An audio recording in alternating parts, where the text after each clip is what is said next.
Hello, everybody. This is Dr. Rajasekhar. I am mentor for science and mentor for civil service examination in the area of science and technology and ecology. So I have helped many students in these topics regarding the central exam, that is Union Public Service Commission, then state PCS and other exams. Today we are going to take up a very interesting topic, that is about virus. You have a lot of discussion on COVID-19 virus, Nipah virus. We say that in Kerala now you have outbreak of Zika virus. So in the last 1.5 years, we had a lot of discussion on virus. These fact about virus, that about factor, this virus has arrived, so on and so forth.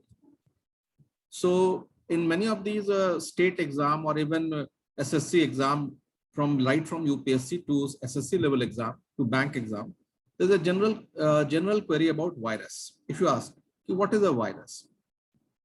So this is the first lecture on the series, lecture series on virus. So we should have an idea about what is a virus, what are its general characteristics. So in this lecture, I will be discussing about the general characteristics of virus. What are its general characteristics?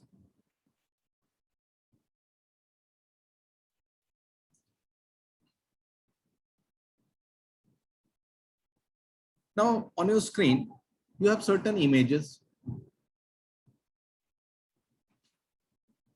You have certain images on your screen. Let's see at some of these diagrams. For example, one of the image of a virus is like this. Another example is like this. On surface, you have spike. Here you have leg-like structure. Here it is a bit circular. This is HIV virus. This is a bacteriophage. This is adenovirus. So this image has been taken from the genome.gov. Now, before reading about a different type of virus, you must have idea about the basic concept of virus. What are the general characteristics of virus? The first point is, what is a virus? It is a living being or a non-living being. So virus is a connecting link between living and non-living being. So virus is connecting link. It means virus shows some of the characteristics of life or living being and some of the characteristics of non-living being. So some of the characteristics of living being are growth, reproduction, metabolism activities that are there. Whereas some of the characteristic of non-living being, one of the characteristic of non-living being is they cannot produce energy. So it is a connecting link. Now, if you take a virus, if you put the virus inside a human or a rabbit or any other animal or in a tissue culture, it will exhibit the characteristics of life. So inside a cell or living system. In lab, we use tissue culture. In lab, we use tissue culture or egg. You can put virus inside egg, it will show the characteristic of life.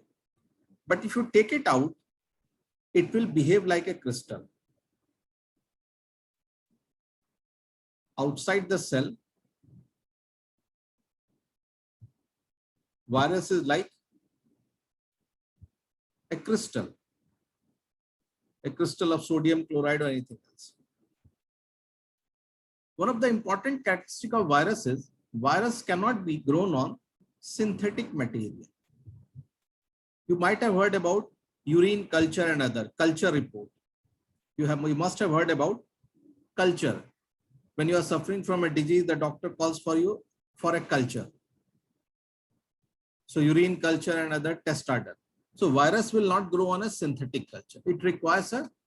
Virus requires a living medium. Either it is a tissue culture or a cell culture, there only the virus will grow. It will not grow on a synthetic medium. Virus does not grow on a synthetic medium.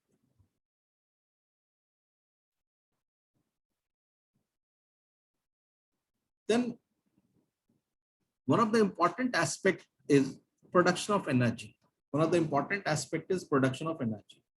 So virus lacks the capacity to produce energy. Why? The reason being, it does not have the enzyme to produce energy. This is the reason why virus cannot be grown on a synthetic medium. Virus will always require a living medium for its growth. One of the most common virus that you have suffered is your flu, influenza. Very common. Every time when the season changes, you suffer from flu. So sometimes the doctor prescribe you antibiotics. Does antibiotic act on virus? No. Antibiotics do not act on virus. Even during COVID, if you remember, azithromycin or doxycycline was given. Even during this corona pandemic, you had the doctor prescribing doxycycline or azithromycin.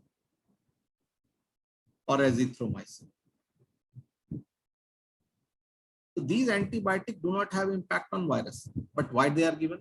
They are given to prevent secondary bacterial infection. There are many bacteria which are living symbiotically inside our body, but once we become weak, these symbiotic bacteria infect us. So the antibiotic that is given to prevent secondary bacterial infection. Virus can infect all forms of life. This question was asked by UPSC. They had given choice: fungus, plant, animal. So you have 5 living kingdom. Virus can infect all of them: bacteria to protozoa to blue-green algae to plant, animal. All form of life will be affected by virus. Very simple organism, but it is affecting all. So that is very important. Virus infect all forms of life. All forms of life are infected by virus. There is a specific virus which infect bacteria. We get infected by bacteria and that cause various kind of disease, throat infection to tuberculosis. You have different kind of bacteria, gastrointestinal disorders. So virus can infect even bacteria. And viruses that infect bacteria are called bacteriophage. So viruses that infect bacteria, they are called what? Bacteriophage. And bacteriophage can have genetic material as DNA or RNA, and the outer covering is of protein. This is the diagram of a bacteriophage. This is the diagram of a bacteriophage. Here you have the leg-like structure. This is the outer covering, and inside you have the genetic material. Inside this you have the genetic material. Genetic material can be DNA or RNA. The genetic material inside can be DNA or RNA. So in the present time, you have a lot of cases where bacteria are not responding to antibiotic, means they have developed resistance. Bacteria have developed resistance. In that case, in many of the universities in Europe and US, they are trying to utilize these bacteriophage for killing those infective virus. So these bacteriophage in future can be utilized for the treatment of drug-resistant microbes or superbugs. These drug-resistant bacteria are called superbugs. Earlier in your home, you had a saying that the water of Ganga does not putrefy. It does not smell, even if you store it for months together in a bottle. The reason is some research was done on that, and the scientists of Chandigarh-based Institute of Microbial Technology, they found that in the water of Ganga, in the upper reaches, say above your Haridwar, you have a lot of bacteriophage. So these bacteriophage kill the bacteria. So even the bacteria, if it comes into the system, into the river system, the bacteriophage used to kill the bacteria. That is why the water does not putrefy. So the reason behind the purity of the Ganga water, or the Ganga water, especially in the upper reaches, not in the lower reaches. In lower reaches, it is pollution. Now in lower reaches, pollution level is high, but in the upper reaches, the reason is your bacteriophage. That is why the water remains fresh. It does not give bad smell. Now, when you are infected by a virus, the body produces certain compound called interferons. These are special class of substances which act against virus. So interferons act against virus. One class of compound is interferon, another is antibodies. Antibodies are non-specific. Antibodies can act against bacteria, virus, as well as protozoa, whereas interferon is produced specifically against virus.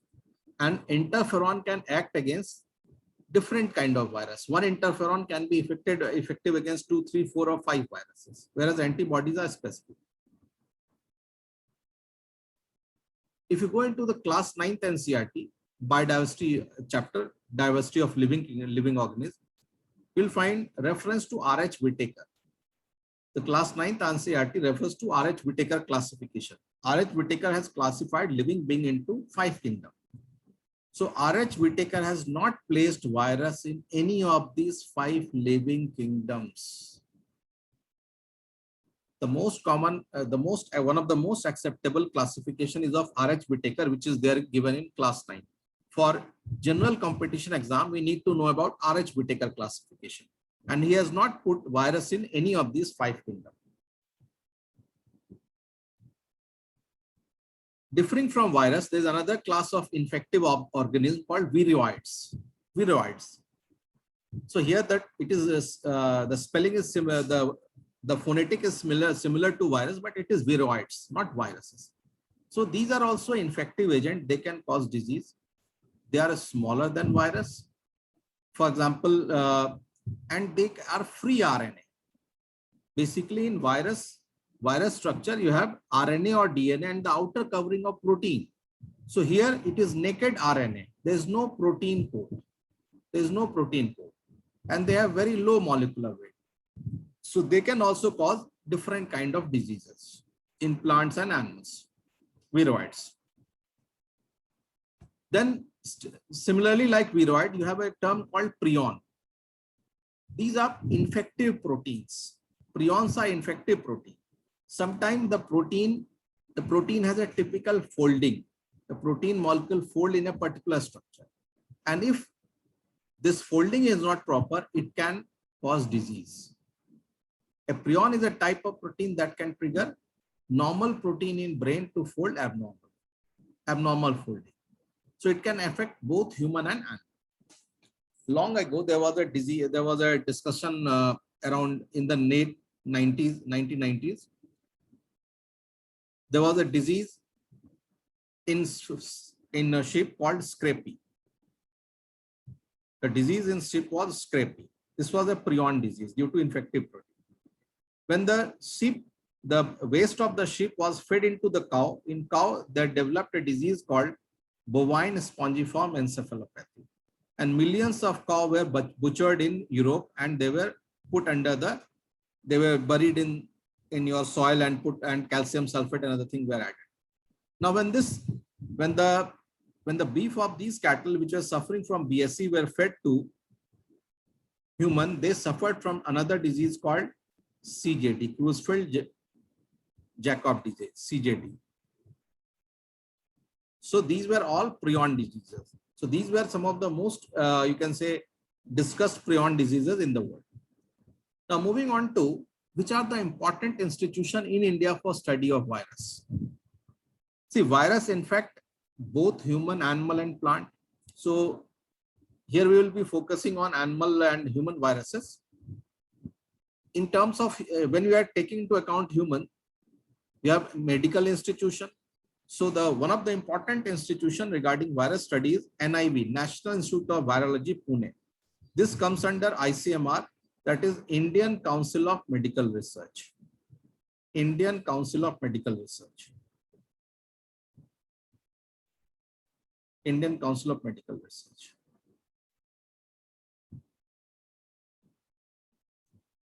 Now, other two institutions referred here are under Indian Council of Agriculture Research, because many of the viral diseases are also of zoonotic nature. They are moving from animal to human. And in animal also, you have a lot of viral diseases. The first one is National Institute of High Security Animal Diseases, Bhopal. And second is Center for Zoonosis, Nagpur. These two come under ICR, Indian Council of Agriculture Research. Many of you are in general university. So the normal universities are regulated by a body, called University Grant Commission, UGC. Whereas earlier. Now that things have changed. Now, in case of agriculture university, they come under this body called Indian Council of Agriculture Research. So these two centers, National Institute of High Security Animal Disease and Center for Zoonosis, come under your ICAR, Indian Council of Agriculture. Now, this is the structure of virus. The outer covering is called capsid, and their unit are capsomere. And these are made up of protein, and in some cases you can have protein as well as lipid. Protein and lipid. And inside you have the genetic material. In the core you have genetic material. Genetic material can be DNA or RNA, never both. So the virus can be either DNA virus or RNA virus. They cannot be both. So the genetic material can be either DNA or RNA.